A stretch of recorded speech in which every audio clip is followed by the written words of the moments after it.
আমরা শ্রেষ্ঠ, আমরা আশরাফুল মাখলুকাত। আমরা কি? এই যে এমনি চিল্লাচিল্লি করে, জিজ্ঞাসা করলে বলে না। আমরা আশরাফুল মাখলুকাত। আমরা কি? শ্রেষ্ঠ, সবার চেয়ে সেরা। আমাদের মতো করে আল্লাহ কাউকে বানায় নাই। দুই পায়ে ভর করে, শির দ্বারা এরকম স্ট্যান্ড রেখে মাথা উঁচু করে দাঁড়াতে পারে এরকম কোন প্রাণী পৃথিবীতে আছে? এজন্য আল্লাহ বলেন ওয়ালাকাদ কাররামনা বানি আদম, আমি বনি আদমকে সম্মানিত করেছি, তাদেরকে আমি মর্যাদা দিয়েছি। তাদেরকে আমি যত মর্যাদা দিয়েছি আমার কোন সৃষ্টিকে এত মর্যাদা দেই নাই। পড়েন সুবহানাল্লাহ। I have dignified the status of the sons of Adam. আদমের সব সন্তানের মর্যাদা আমি বাড়িয়েছি। আল্লাহ এখানে বলেননি ওয়ালাকাদ কাররামনাল মুমিনিন, আমি মুমিনের মর্যাদা বাড়িয়েছি, বলেছেন? আল্লাহ এখানে বলেন নাই ওয়ালাকাদ কাররামনাল মুসলিমিন, আমি মুসলিমের মর্যাদা বাড়িয়েছি।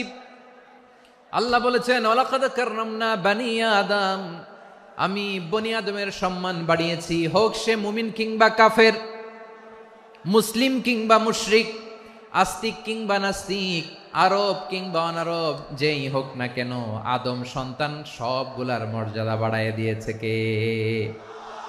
সবার মর্যাদা আল্লাহ বাড়িয়েছে। মানুষ হিসেবে মর্যাদা।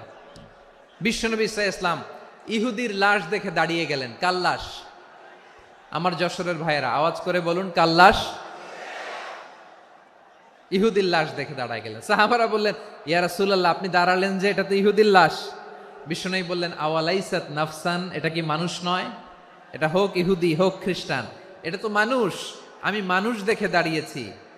আই স্যালিউট দ্য হিউম্যানিটি, আমি মানবতাকে সম্মান করেছি। পড়েন সুবহানাল্লাহ।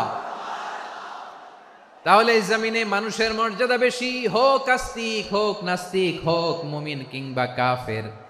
আদমের সন্তান হলে, মানুষ হলেই তার মর্যাদা বাড়িয়েছে কে?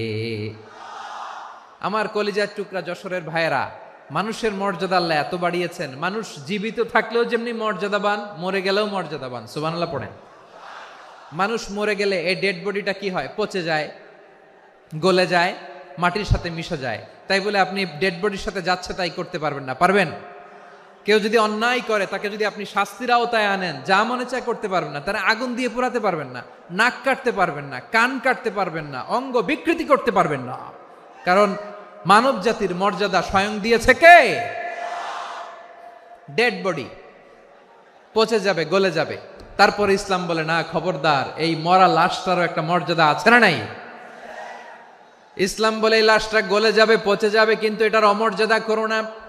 কর্পূর দিয়ে, খেজুর পাতা দিয়ে, এটাকে ওয়ার্ম ওয়াটার দিয়ে, গরম পানি দিয়ে ধৌত করো। সাদা শুভ্র ধবধবে কাপড় দিয়ে লাশটাকে তুমি কাভার করো।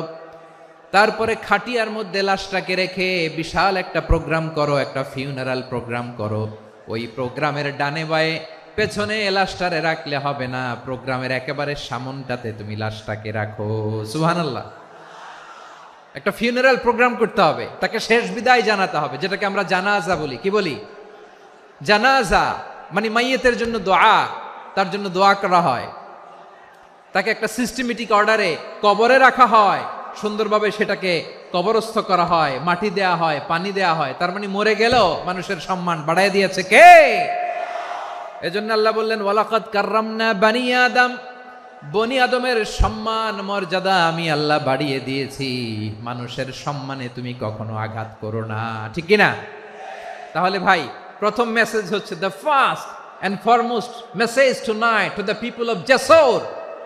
আল্লাহ বলেন I have dignified the status of son of Adam, আমি বনি আদম সবার মর্যাদা বাড়িয়ে দিয়েছি। হোক আস্তিক নাস্তিক, হোক কাফের কিংবা মুশরিক, তার মর্যাদা বাড়াই দিয়েছি।